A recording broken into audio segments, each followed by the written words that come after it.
ప్రకృతి వ్యవసాయంపై రైతులకు అవగాహన. పల్నాడు జిల్లా నాదెండ్ల మండలం ఎండిగుంపాలెం గ్రామంలో ప్రకృతి వ్యవసాయంపై రైతులకు అవగాహన కార్యక్రమం నిర్వహించారు. జిల్లా ప్రకృతి వ్యవసాయ విభాగం ఆధ్వర్యంలో జిల్లా ప్రాజెక్టు మేనేజర్ కె అమలకుమారి నాయకత్వంలో గ్రామస్థాయి గ్రామ సభ జరిగింది.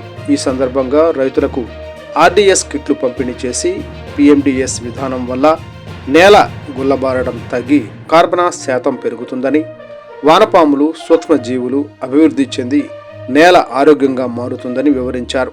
నీటి తడులు తగ్గి పంట దిగుబడులు పెరుగుతాయని తెలిపారు. ఉప్పుటూరి సురేష్ గారి మిర్చి పొలంలో జీవామృతం తయారీని ప్రత్యక్షంగా ప్రదర్శించారు. దేశీ ఆవు పేడ, మూత్రం, బెల్లం, పప్పుల పిండి తదితర సహజ పదార్థాలతో తయారయ్యే జీవామృతం వల్ల నేల సారవంతమవుతుందని, రసాయన ఎరువుల అవసరం తగ్గుతుందని తెలిపారు.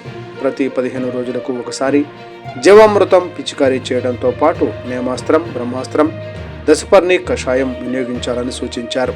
ఈ కార్యక్రమంలో గ్రామ సర్పంచి గడినేని రమేష్, గ్రామ పెద్దలు నెల్లూరి కోటేశ్వరరావు, ప్రకృతి వ్యవసాయ సిబ్బంది, రైతులు పెద్ద సంఖ్యలో పాల్గొన్నారు.